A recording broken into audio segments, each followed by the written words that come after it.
अच्छा, cause of colour blindness का cause क्या होता है? देखो जो रेटिना होता है ह्यूमन आई का, वो consist of 3 different type of cone shaped cell. हम लोग पहले डिस्कस किए कि जो कोन शेप्ड सेल होता है वो लाइट सेंसिटिव सेल होता है, और ह्यूमन आई क्या करता है, बहुत सारा डिफरेंट टाइप ऑफ, है ना, डिफरेंट टाइप ऑफ क्या, कोन शेप्ड सेल होता है। कुछ इसमें सेंसिटिव होता है ब्लू ब्लू कलर का, कुछ सेंसिटिव होता है ब्लू कलर के लिए, कुछ ग्रीन के लिए, कुछ अदर कलर के लिए, कुछ रेड के लिए। ठीक है, तो जो इच कलर होता है लाइट का, उसको डिटेक्ट किया जाता है, वही कौन पर्टिकुलर कौन करेगा। जैसे रेड वाला कौन सेंसिटिव रेड कलर होगा, जो कौन ब्लू कलर से सेंसिटिव है ब्लू कलर होगा, जो ग्रीन कलर से सेंसिटिव है आरजीबी प्राइमरी कलर्स उससे सेंसिटिव होगा। अब कभी कभी क्या होता है, समटाइम्स पर्सन के पास कोई पर्टिकुलर काइंड ऑफ कोन नहीं रहता है रेटिना पे, वो मतलब वो नहीं रहता है, ठीक है, प्रेजेंट नहीं रहता है।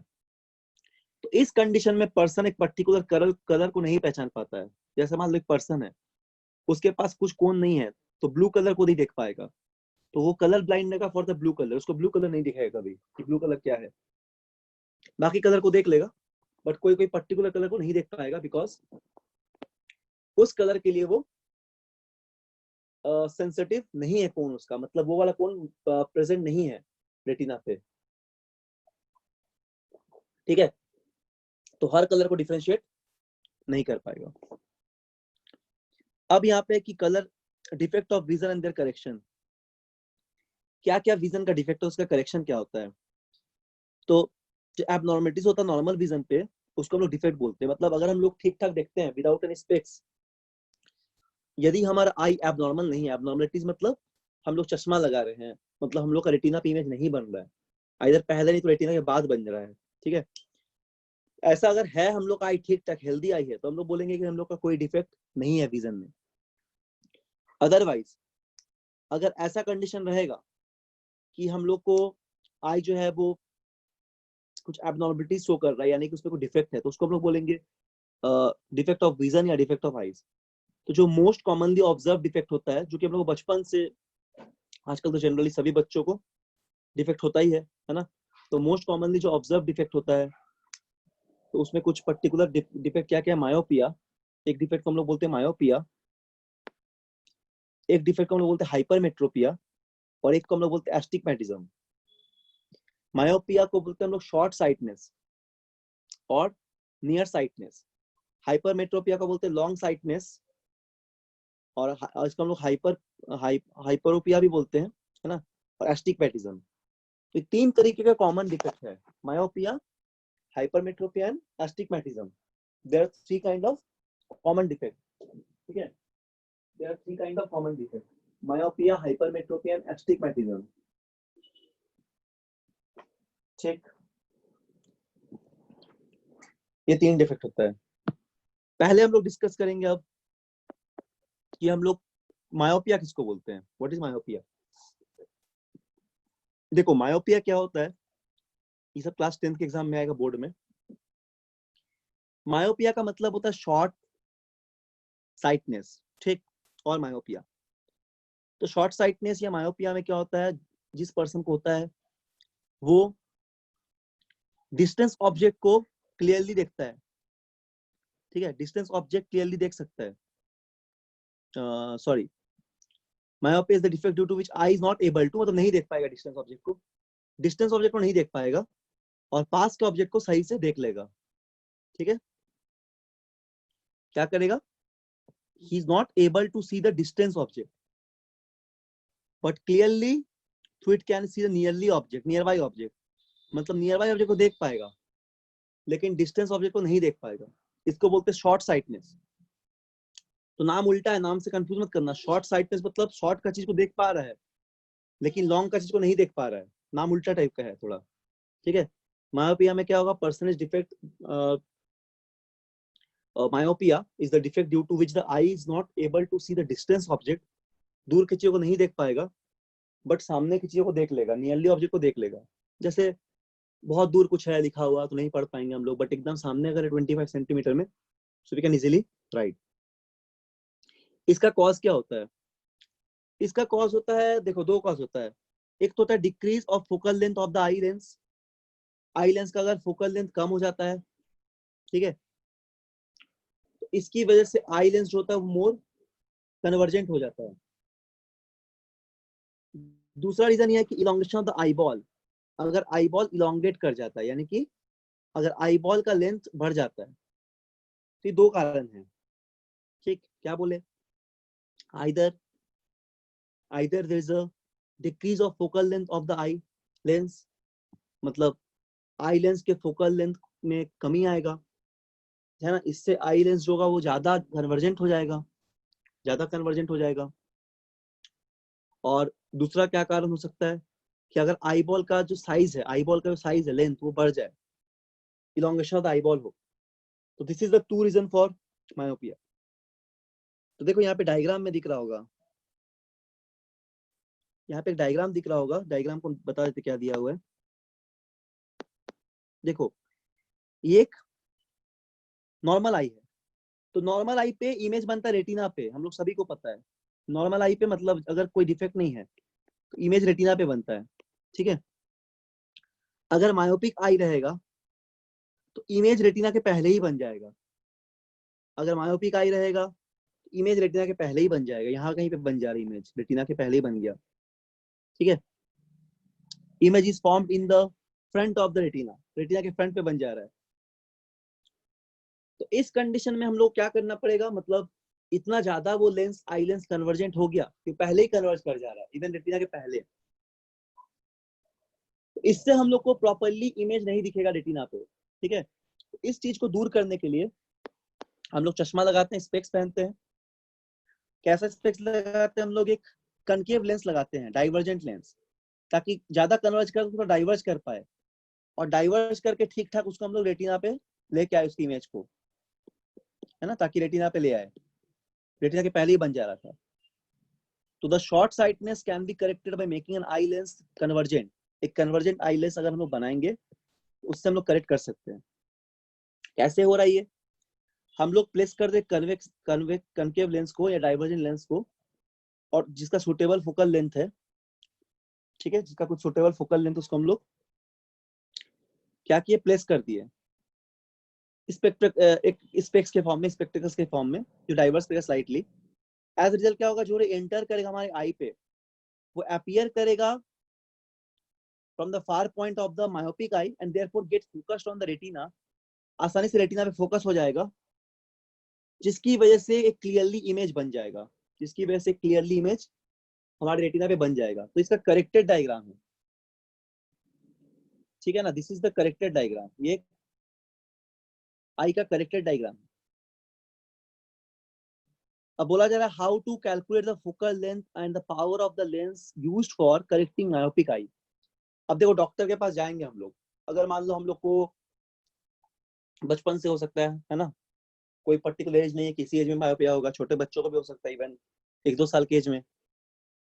तो डॉक्टर के पास जाते हैं हम लोग, तो डॉक्टर हम लोग को एक लेंस सजेस्ट करते हैं, है ना, एक कैसा लेंस, एक कनकेव लेंस, डाइवर्जेंट लेंस, और बोलते हैं कि क्या बोलते हैं, बोलते हैं कि लेंस एक पर्टिकुलर पावर का लेंस को लगा लीजिए, और वो पावर डायोप्ट्रे में बोलते हैं, डायोप्ट्रे में इतना डायोप्ट्रे का पावर आप लगा लीजिए, ठीक है, इतना डायोप्ट्रे का पावर आप लगा लीजिए, ऐसा बोलते हैं डॉक्टर। तो अगर मान लो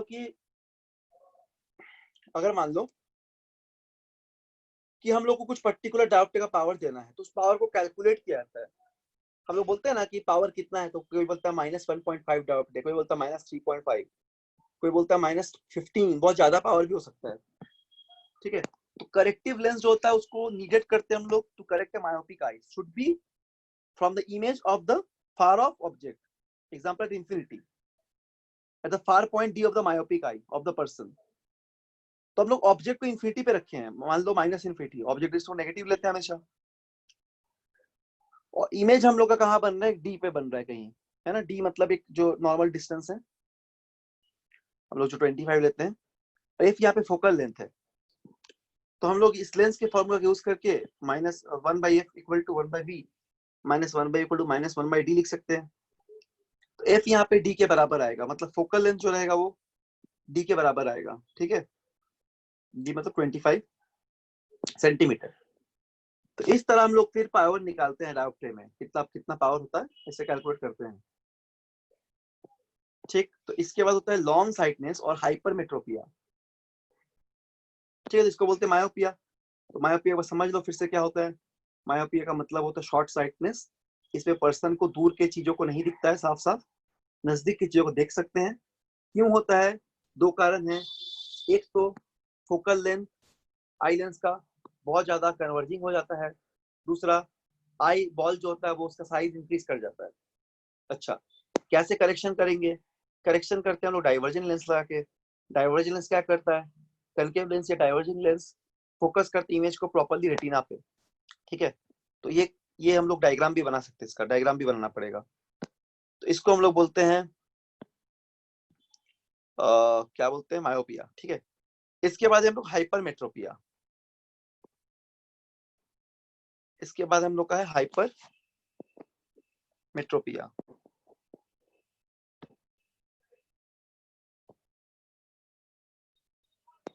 एक सेकंड रुको, यहाँ पे होगा।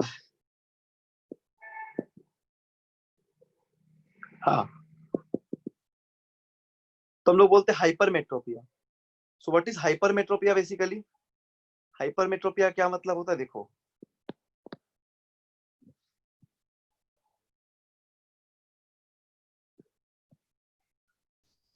देखो हाइपरमेट्रोपिया क्या होता है। ठीक है, स्टिग्मेटिज्म और हाइपरमेट्रोपिया के बारे में लोग देखते हैं।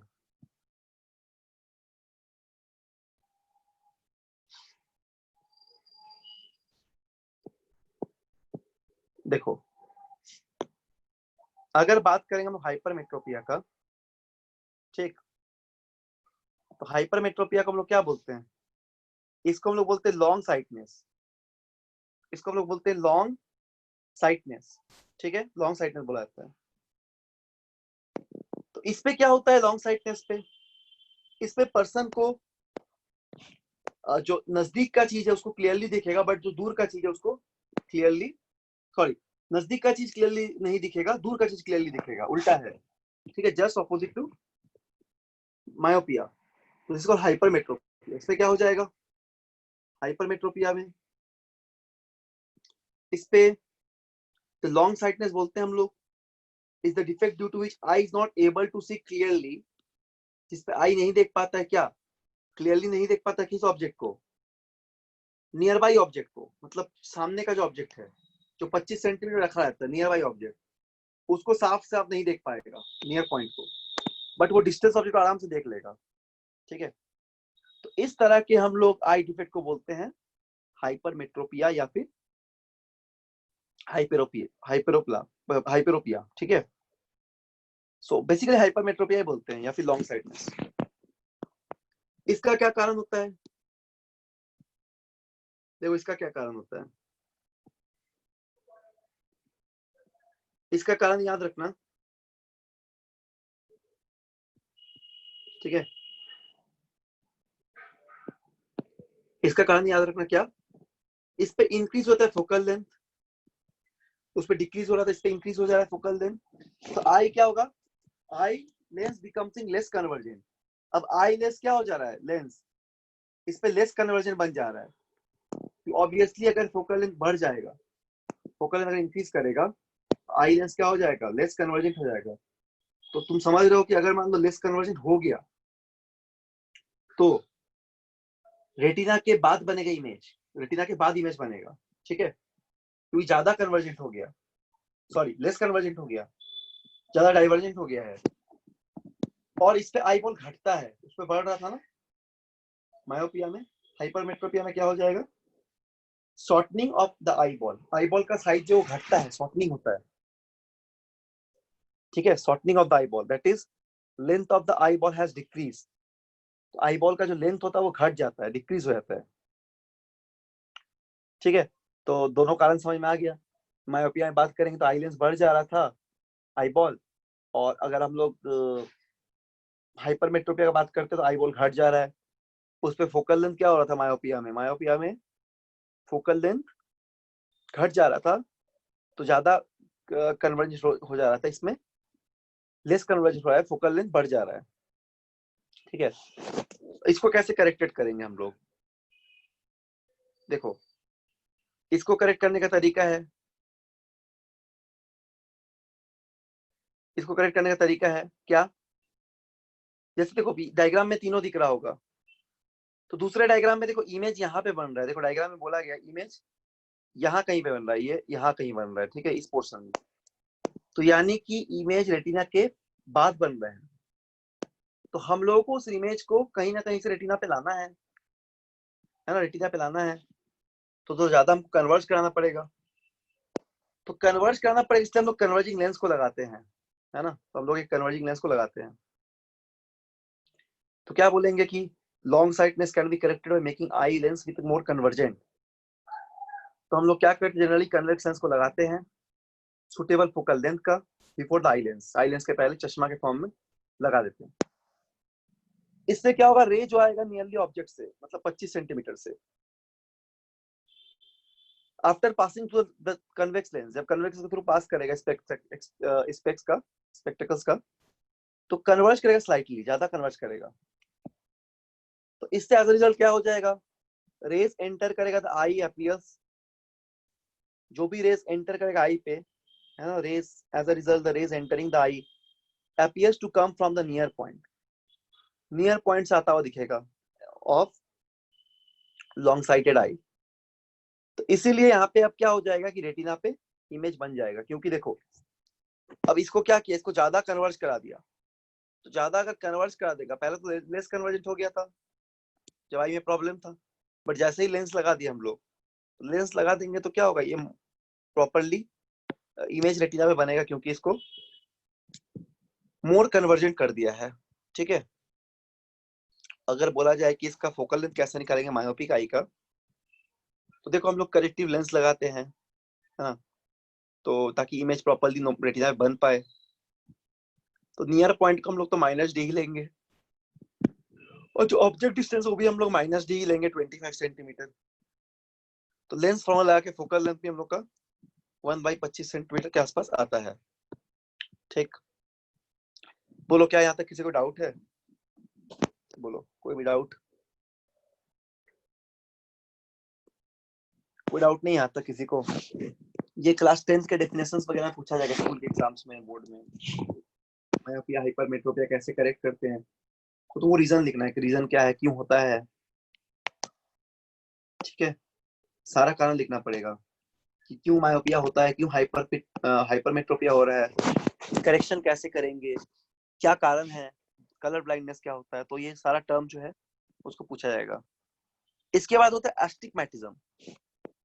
देखो ये क्या होता है, कोई भी नॉर्मल आई जो होता है ना, वो फोकस करता है हर तरह के लाइट को जो किसी ऑब्जेक्ट से आ रहा है। तो कभी कभी लाइट होता है हॉरिजॉन्टल के फॉर्म में आता है, कभी लाइट वर्टिकल प्लेन पे आता है, और हॉरिजॉन्टल प्लेन और वर्टिकल प्लेन कभी भी एक साथ सेम पॉइंट में फोकस नहीं करता है। तो जिसकी वजह से हॉरिजॉन्टल और वर्टिकल व्यूज जो होता है ऑब्जेक्ट का, उसको हम लोग नहीं देख पाते क्लियरली, है ना। इसी डिफेक्ट को बोलते हैं एस्टिग्मेटिज्म। समझ में आ गया? जैसे देखो क्या बोले, एस्टिग्मेटिज्म का मतलब कोई भी नॉर्मल आई जो रहेगा वो फोकस करेगा सभी तरीके का लाइट को सेम पॉइंट पे, लेकिन कभी कभी क्या होता है ना, नॉर्मल आई सभी तरह, जैसे हम लोग का नॉर्मल आई है, एस्टिग्मेटिज्म नहीं है हम लोग का, तो लोग सभी तरीके का लाइट को एक पॉइंट में फोकस कर रहे हैं। लेकिन कुछ पर्सन ऐसे भी होते हैं जो लाइट के वर्टिकल कंपोनेंट को, मतलब वर्टिकल प्लेन को और हॉरिजॉन्टल प्लेन को अलग अलग जगह में उसको फोकस करते हैं, मतलब उसको एक साथ नहीं देखते हैं सेम क्लैरिटी के साथ। इसी डिफेक्ट को बोलते हैं एस्टिग्मेटिज्म, एक तरह का डिफेक्ट है। इसी डिफेक्ट को हम लोग बोलते हैं एस्टिग्मेटिज्म। ठीक है, इसी डिफेक्ट को हम लोग बोलते हैं एस्टिग्मेटिज्म। तो पर्सन जो सफर होता है एस्टिग्मेटिज्म से, उसका क्या कारण होता है? तो कारण ये होता है ना कि जो कॉर्निया होता है और आई लेंस होता है, वो दोनों परफेक्टली स्फेरिकल नहीं होता। बहुत ऐसे पर्सन होते हैं उनको सिलिंड्रिकल लेंस दिया जाता है, डॉक्टर देते हैं सिलिंड्रिकल लेंस, तो बहुत ऐसे पर्सन होते हैं जिनको कि एस्टिग्मेटिज्म का प्रॉब्लम है, क्योंकि उनका जो कॉर्निया होता है आई का, उसका स्ट्रक्चर और आई लेंस का जो स्ट्रक्चर वो प्रॉपरली स्फेरिकल नहीं होता है। जैसे हम लोग का जनरली स्फेरिकल रहता है, बट जो the person who suffers from the और द जिसका डिफेक्ट है एस्टिग्मेटिज्म का, तो वो कभी भी स्फेरिकल शेप नहीं होता, ना ही आई बॉल का, सॉरी ना ही आई लेंस का, ना ही कॉर्निया का। ये कारण हो गया। अब करेक्ट कैसे करेंगे हम लोग? करेक्ट हम लोग करते हैं इस चीज को, मतलब एस्टिग्मेटिज्म को, with the help of cylindrical lens. Doctor क्या बोलते हैं, डॉक्टर एक सिलिंड्रिकल लेंस देते हैं, मतलब चश्मा रहता है, इस पे एक सिलिंड्रिकल लेंस उसमें लगा रहता है। सिलिंड्रिकल लेंस क्या करता है, उसका डिफरेंट कर्वेचर होता है हॉरिजॉन्टल वर्टिकल डायरेक्शंस पे, तो प्रॉपरली क्लियरली देखने में हेल्प करेगा। कौन सा लेंस? सिलिंड्रिकल लेंस, ठीक। इसके अलावा बाइफोकल लेंस होता है, जो कि पर्सन एक सर्टेन एज के बाद पहनते हैं, मतलब ऐसा कुछ चश्मा जिसमें कि दूर का भी दिक्कत नहीं हो और पास पास का भी नहीं दिखे, तो तब के केस में लोग बाइफोकल लेंस लगाते हैं। जैसे कि एज के साथ 50 साल 45-50 ईयर्स के बाद हम लोग ऐसा कुछ स्पेक्स लगाते हैं, जैसे कि इस तरीके का, आफ्टर 50 ईयर्स और समथिंग, इस तरीके का सर्टेन एज के बाद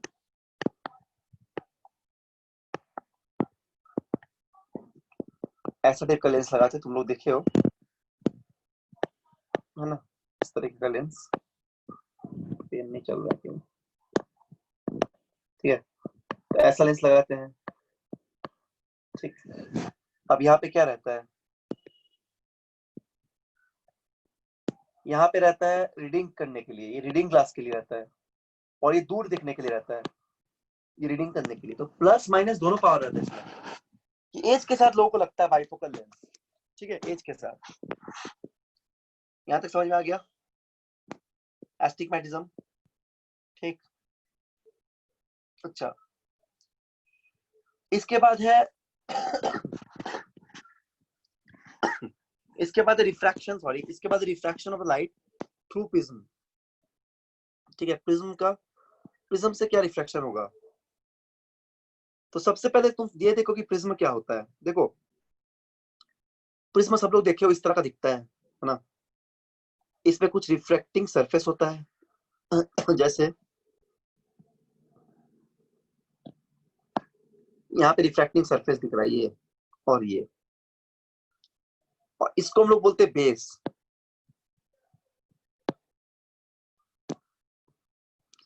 इसको हम लोग बेस बोलते हैं,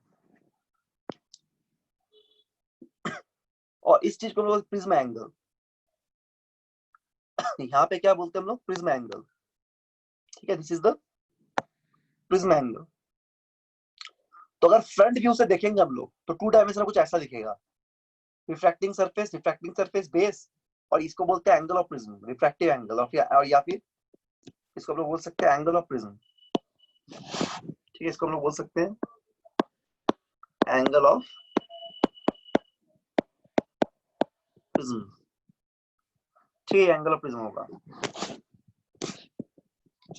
तो प्रिज्म कैसे वर्क करता है? देखो, प्रिज्म कैसे वर्क करता है।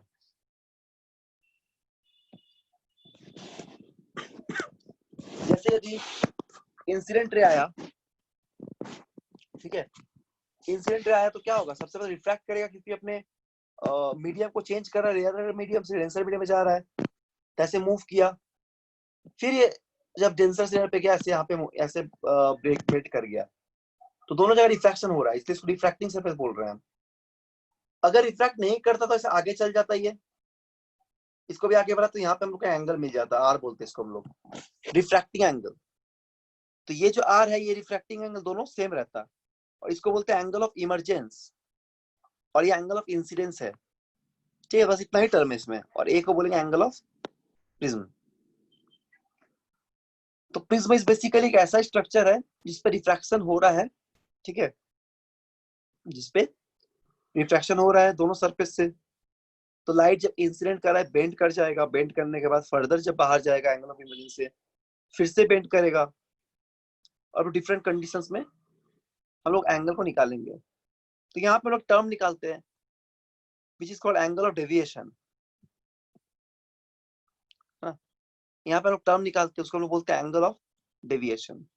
देखो क्या होता है,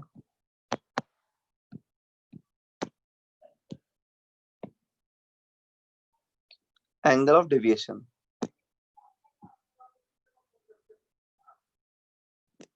नहीं, इसका फॉर्मूला नहीं दिया क्या?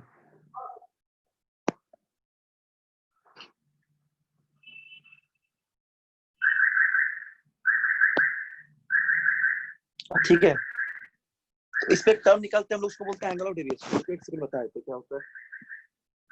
एक टर्म हम लोग फाइंड आउट करेंगे which is called angle of deviation. ठीक, तो प्रिज्म जो इसी तरह हम लोग समझना पड़ेगा प्रिज्म के स्ट्रक्चर को।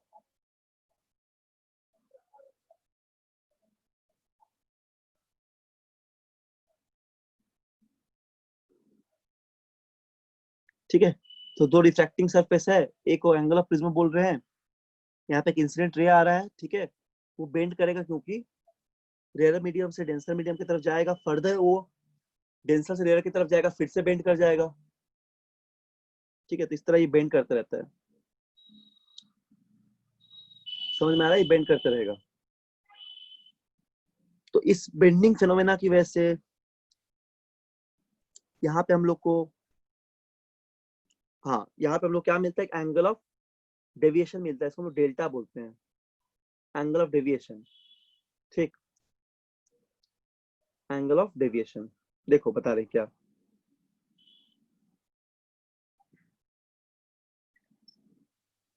एक सेकंड रुको।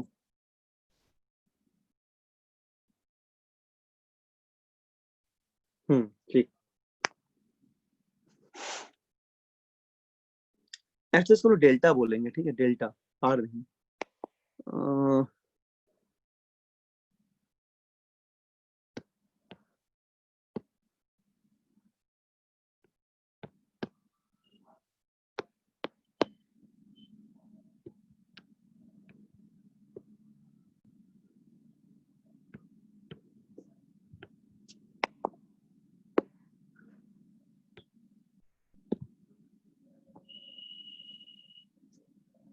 देखो यहाँ पे आराम से देखो, तो इसे प्रैक्टिस करो घर में ना, सब याद रहेगा, मतलब थोड़ा समझना है बस, थोड़ा सा समझना है। ठीक,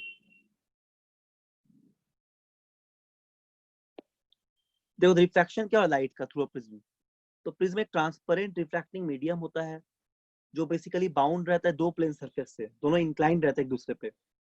और कॉमनली प्रिज्म 60 डिग्री एंगल का या 50 डिग्री, सॉरी 45 डिग्री एंगल पे इंक्लाइन मिलेगा। तो जो ए बी ई डी यहाँ पे दिख रहा है तुमको डायग्राम में, ए बी ई डी, देखो ए है ना, यहाँ पे ए, यहाँ पे दिख रहा है ए, ठीक है, दिख रहा है यहाँ पे ए बी सी। तो ए बी, ठीक है, E D and A C F D are refracting surface. तो इसमें देखो थ्री डायमेंशन में देखो, तो जो ए बी डी है, ए यहाँ पे देखो ए बी डी, तो पहले बताए भी थे, है ना, A B D, A B D जो हो गया, क्या हो गया, ये रिफ्रैक्टिंग सरफेस हो गया, है ना, A B D is the refracting surface this point, and also A D C F are the refracting surface, दोनों रिफ्रैक्टिंग सरफेस हो गया। एंगल बीएसी को बोलते हैं हम लोग एंगल ऑफ प्रिज्म। किसको बोलते हैं एंगल बीएसी, मतलब देखो ये वाला एंगल, इस एंगल को बीएसी, मतलब ये एंगल को अभी बताए थे जस्ट कि दिस एंगल को, दिस एंगल, ये एंगल को बोलेंगे हम लोग angle of prism.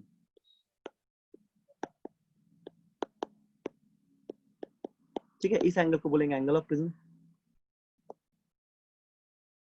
The line intersection of the two refracting surface called the refractive edge।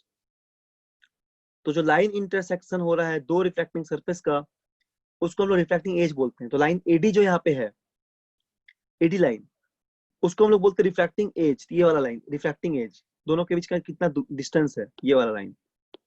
So this is called refracting edge, ये वाला रिफ्रैक्टिंग एज। ठीक, तो ऐसा कुछ पॉइंट याद रखना पड़ेगा। और द फेस एबीसी को बोलते हैं principal section of the prism. ठीक है, हम लोग फेस एबीसी को बोलते हैं principal section of the prism. ठीक है, एबीसी मतलब जो मेन उसका ये वाला सेक्शन है, एबीसी सेक्शन, ये वाला सेक्शन, इसको प्रिंसिपल सेक्शन बोलते हैं। हम लोग सामने से देख रहे हैं, फ्रंट व्यू। अब देखो यहाँ पे कैसे, how does light get refracted by prism, prism से किस तरह लाइट रिफ्रैक्टेड होगा। तो जो इंसिडेंट रे होगा वो सफर करेगा पहले डेविएशन, मतलब बेंडिंग होगा थ्रू द एंगल, ये डेल्टा होना चाहिए, through the angle delta, angle of deviation को डेल्टा बोलते हैं, 6 लिखा गया है ना ऐसा, delta, due to refraction through the prism. The angle delta is called, यहाँ पे 8 लिखा गया है, इसको ठीक कर लेना मॉड्यूल में। Angle delta is called angle of deviation. तो prism in the position of the minimum deviation when the angle of emergent equal angle of incidence. और इसमें जो रिफ्रैक्टिव इंडेक्स प्रिज्म का आएगा ना, सुनो क्या आएगा, इसको भी डिराइव नहीं करना है, ठीक, इसका रिलेशन क्लास 12 में पढ़ोगे, इसको बस याद रखना। जो रिफ्रैक्टिव इंडेक्स आएगा म्यू, वो आएगा sine A plus delta M, delta M मतलब एंगल ऑफ डेविएशन, ए मतलब angle of prism by sine A by 2। यहाँ पे ये क्या है, एंगल ऑफ प्रिज्म है,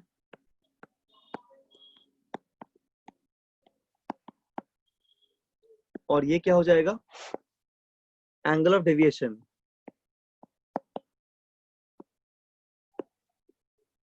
ठीक है, एंगल ऑफ डेविएशन। तो इन दोनों चीजों को याद रखना है, एंगल ऑफ प्रिज्म क्या होगा, एंगल ऑफ डेविएशन क्या होगा। ठीक है, तो एंगल ऑफ डेविएशन समझ रहे हो ना, देखो डायग्राम में तुमको बता दे रहे हैं एंगल ऑफ डेविएशन कैसे लिखोगे। तो रिफ्रैक्टिव इंडेक्स अगर निकालोगे इस प्रिज्म का, तो हमेशा ये फॉर्मूला याद रखना, sine A plus delta M by 2, delta M मतलब angle of deviation of prism, by 2 divide by sine A by 2। ठीक है, divide by sine A by 2। ठीक, तो इस ये फॉर्मूला याद रखना, इसको हम बॉक्स में बनाए हैं, ये फॉर्मूला जरूर से याद रखना। ठीक, देखो इस चीज को बोलते हैं एंगल ऑफ डेविएशन। एक सेकंड रुको, यहाँ पे शायद थोड़ा सा डायग्राम यहाँ भी गड़बड़ हो गया, ये यहाँ पे इसको डेल्टा बोलेंगे हम लोग, ठीक है ना, तो ये भी बुक पे थोड़ा ठीक कर लेना तुम लोग। देखो इसको बोलते हैं delta, it is angle of deviation basically, ये अपना एंगल ऑफ डेविएशन डेल्टा है, डेल्टा ये वाला एंगल, कितना डेविएट किया, नहीं तो सीधा ऐसे निकल जाता, तो ये है angle of deviation delta. R यहाँ पे लिखा गया है, तो ठीक कर लेना, एंगल ऑफ डेविएशन इसी को बोलते हैं। ठीक है, समझ में आ गया ना, बोलो ये समझ में आ गया। फॉर्मूला याद रखना, क्या होगा, रिफ्रैक्टिव इंडेक्स का निकालना होगा इस प्रिज्म का, प्रिज्म जो ग्लास का प्रिज्म है उसका रिफ्रैक्टिव इंडेक्स निकालना होगा। तो रिफ्रैक्टिव इंडेक्स का sine A plus delta M delta by 2 by sine A by 2। अब इसमें से मान लो तुमको एंगल ऑफ प्रिज्म निकालना है तब भी निकाल सकते हो, तुमको अगर डेल्टा निकालना है तब भी निकाल सकते हो, रिफ्रैक्टिव इंडेक्स दिया हुआ है तो। ठीक है, तो this is very useful formula. बोलो समझ में आ रहा है सभी को, हाँ ना कुछ बोलो। Yes sir. ठीक, इसको घर में थोड़ा प्रैक्टिस करना। आज हम होमवर्क देंगे तुम लोग को, ताकि बनाओगे, इस बुकलेट से ही देंगे, जितना पढ़ा दिए सब क्वेश्चन सब दे देंगे आज, देखना सब बन रहा है कि नहीं। इसका डिस्पर्सन,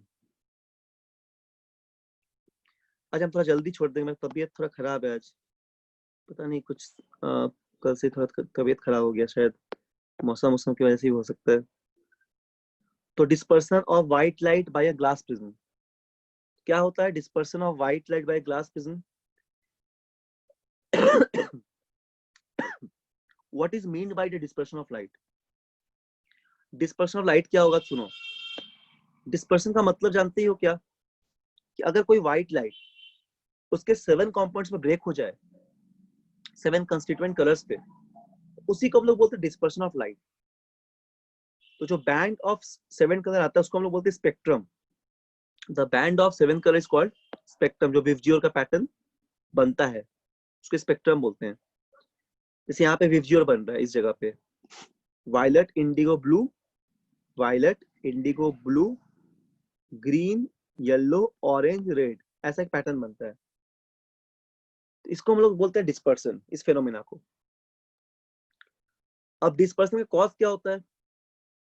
डिस्पर्सन का कॉज ये होता है कि जब हम लोग किसी व्हाइट लाइट को, देखो कॉज क्या होता है, जब किसी व्हाइट लाइट को ब्रेक होता है 7 कलर्स पे, डिफरेंट कलर पे, तो उन सभी कलर का डिफरेंट वेवलेंथ होता है। पहले भी हम लोग बताए थे एक बार जब ऑप्टिक्स पढ़ा रहे थे लेंस, उस समय सभी कलर का कोई पर्टिकुलर वेवलेंथ होता है, उसको हम लोग क्रोमैटिक बोलते हैं। मोनोक्रोमैटिक का मतलब सिंगल वेवलेंथ। तो रेड कलर का एक वेवलेंथ हो गया, वायलेट कलर का एक वेवलेंथ हो गया। सिमिलरली डिफरेंट कलर्स होगा, उसका डिफरेंट डिफरेंट वेवलेंथ हो जाएगा। ठीक है, डिफरेंट कलर का डिफरेंट डिफरेंट वेवलेंथ हो जाएगा। तो क्या हो जाएगा, जैसे बैंड ऑफ 7 कलर हम लोग लेते हैं तो रेड लाइट का लॉन्गेस्ट वेवलेंथ होता है, रेड लाइट का वेवलेंथ सबसे लॉन्गेस्ट, और वायलेट का सबसे शॉर्टेस्ट। विवजियोर सबसे ज्यादा वेवलेंथ लाल कलर का, रेड कलर का, सबसे कम वायलेट का। ठीक, तो तुम सुनो, अब समझ जाओगे। अब देखो लाइट सभी कलर का एंटर कर रहा है, सेम स्पीड ट्रेवल कर रहा है वैक्यूम पे, क्योंकि लाइट तो सभी कलर का सेम स्पीड पे वैक्यूम पे ट्रेवल करेगा ही करेगा।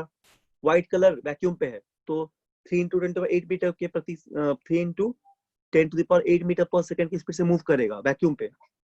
उस समय सब कलर मिक्स है। अब जैसे ये एक मीडियम पे गया, अब देखो जो प्रिज्म है वो ऑब्वियसली डेंसर मीडियम का काम कर रहा है, ग्लास का प्रिज्म है, तो सबका स्पीड कम होगा।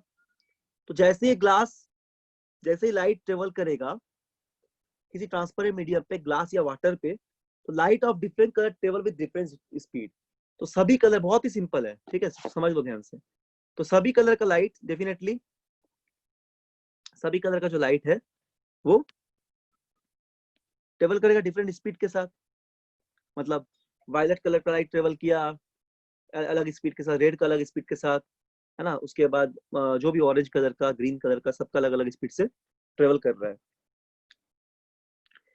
तो due to different in their speed, तो इसके स्पीड के डिफरेंस की वजह से, मतलब जितना भी स्पीड है तो स्पीड के एक डिफरेंस आ जा रहा है। जैसे कि लाइट का कलर्स है तो कलर का वेवलेंथ है, वेवलेंथ तो स्पीड अलग अलग है। तो डिफरेंट स्पीड होने की वजह से light of different colour bend to the different angle, समझ रहे हो।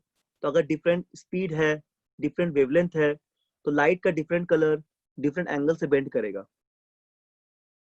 तो किसी भी ट्रांसपेरेंट मीडियम पे रेड लाइट जो होगा वो ट्रेवल करेगा फास्टेस्ट, सबसे पहले रेड लाइट ट्रेवल करेगा क्योंकि उसका वेवलेंथ बहुत ज्यादा है।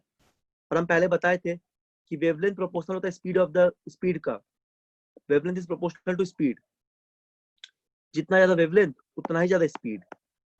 तो रेड लाइट का वेवलेंथ सबसे ज्यादा, तो सबसे फास्ट ट्रेवल करेगा कौन, रेड लाइट। देखो रेड लाइट पहले पहुंच गया, फिर ऑरेंज पहुंचा, येलो पहुंचा, ग्रीन पहुंचा, वायलेट पहुंचा, सॉरी ब्लू पहुंचा, इंडिगो पहुंचा, लास्ट में वायलेट पहुंचा। तो रेड लाइट बेंड करेगा सबसे लिस्ट बेंड करेगा, क्योंकि रेड लाइट सबसे फास्ट ट्रेवल करेगा। जितना फास्ट ट्रेवल करेगा उतना लिस्ट बेंड करेगा, इस कंसेप्ट को याद रखना। उतना लिस्ट बेंड करेगा, उतना पहले पहुंचेगा। डेफिनेटली समझ रहे हो क्या बोल रहे हैं। और वायलेट लाइट सबसे ज्यादा बेंड करेगा क्योंकि स्पीड बहुत कम है वायलेट लाइट का। तो इसी वजह से डिस्पर्शन का फेनोमेना हो रहा है। तो ये सब क्लास 10 में पूछा जाता है। तो 5-10 मिनट देखो घर जाके ना, सब याद हो जाएगा, दिमाग में बैठ जाएगा। कोई भारी भरकम सा चीज नहीं है ना। क्वेश्चन बना लोगे तो याद भी हो जाएगा।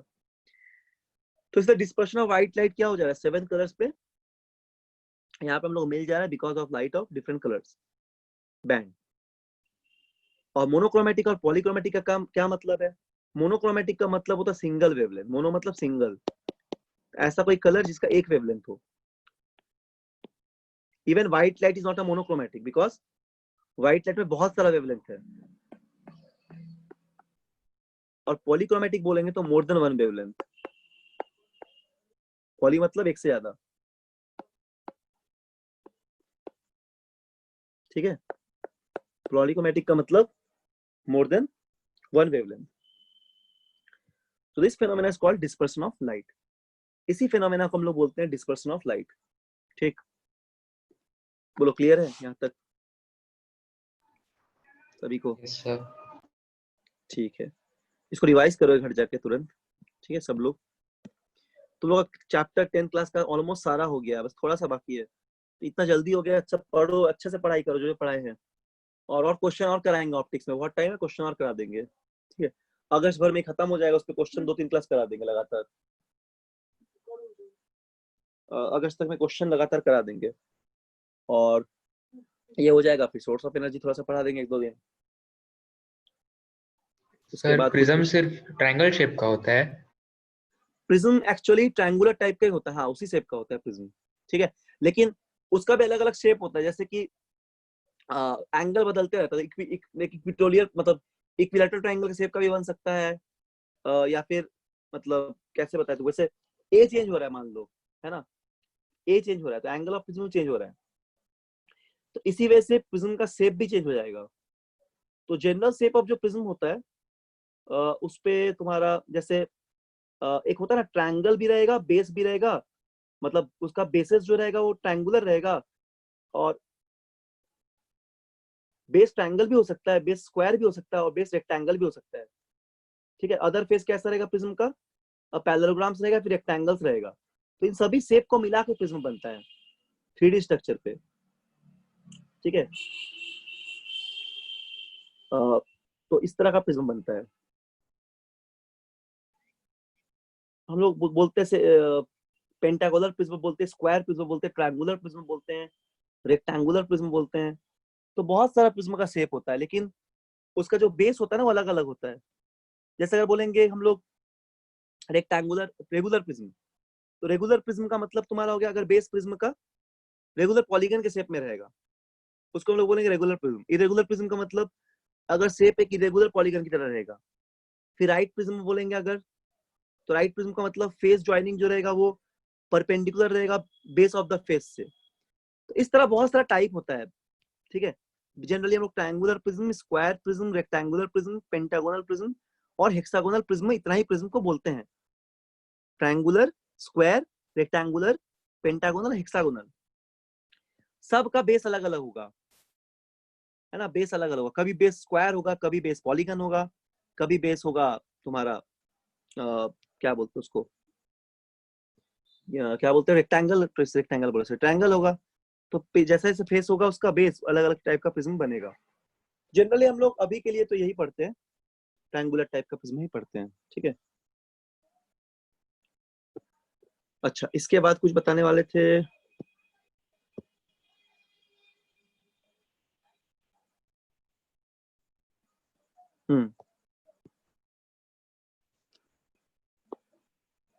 Dispersion of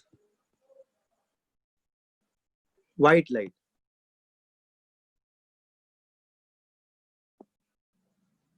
dispersion of white light by a glass prism.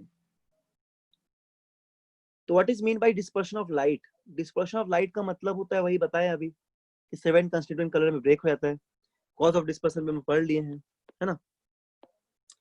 अब देखो हाउ डिस्पर्स लाइट रिकम्पोज, कैसे रिकम्पोज करेंगे। तो न्यूटन ने एक्सपेरिमेंट किया था, अगर हम लोग रिकम्बिनेशन करना चाहते हैं, 7 कलर को वापस हम लोग व्हाइट कलर पे लाना चाहता है, तो हम लोग उसको रिकम्बिनेशन बोलेंगे। तो उसके लिए हम लोग को यहाँ पे 2 प्रिज्म लगाना पड़ेगा। एक प्रिज्म ये हो गया, दूसरा प्रिज्म ये हो गया। तो जैसे लाइट आया ये 7 पार्ट में ब्रेक हो गया, फिर जब ये 7 पार्ट यहाँ पे पड़ रहा है तो ये व्हाइट लाइट मिलेगा, यहाँ पे जब जाएगा वापस यहाँ से इमर्जेंट करेगा। ठीक है, तो इस फेनोमेना से हम लोग ये बोल सकते हैं कि disperse light can be recomposed, disperse light को हम लोग रिकम्पोज भी कर सकते हैं। ठीक है, तो how disperse white light can be recomposed अगर बोला जाए तो हम लोग ये वाला एक्सपेरिमेंट करते हैं। इसमें हम लोग रिकम्बिनेशन ऑफ 7 कलर्स करेंगे with the help of another prism, और हम लोग इस तरह का रखेंगे शेप, एक को उल्टा रखेंगे, तो जो भी 7 कलर्स आएगा प्रिज्म में पूरा पड़ेगा पॉलीक्रोमेटिक लाइट्स, और फर्दर जब ये डिस्पर्स करेगा तो मोनोक्रोमेटिक लाइट को दे देगा। So we can recombine this colours. तो आज हम यहीं तक रखते हैं क्लास, और अगला क्लास में हम रेनबो से स्टार्ट करेंगे। How does a rainbow form, यहाँ अगला क्लास में, मतलब इसका आगे वाला क्लास थोड़ा ज्यादा पढ़ा देंगे। ठीक है, जितना टाइम रहेगा उतना। तो उसमें हम लोग पढ़ेंगे how does a rainbow form, rainbow कैसे बनता है, रेनबो बचेगा, एटमॉस्फेयर रिफ्रैक्शन बचेगा, ट्विंकलिंग ऑफ स्टार बचेगा, और कुछ कुछ फेनोमेना सब बचेगा बस। ठीक, स्कैटरिंग बचेगा, स्कैटरिंग पढ़ाएंगे, बहुत इंटरेस्टिंग है, रिले स्कैटरिंग का प्रिंसिपल बताएंगे। और यहाँ तक का होमवर्क तुम लोग हम दे देंगे मॉड्यूल से, आज पेज नंबर लिख देंगे कुछ देर के बाद, 9 बजे के आसपास हम ग्रुप में लिख देंगे, तो उसको सॉल्व करो सब लोग घर में होमवर्क में। ठीक, मॉड्यूल को पूरा बना लो 100%। और जैसे बोले हैं कि ये टॉपिक खत्म हो जाएगा ह्यूमन आई, तो हम लोग सिर्फ सवाल बनाएंगे ऑप्टिक्स का, थोड़ा बढ़िया टाइप का, तब तक तुम लोग थोड़ा पढ़ लो उसको अच्छे से। ठीक है, चलो फिर यहीं तक होमवर्क को करना लगातार।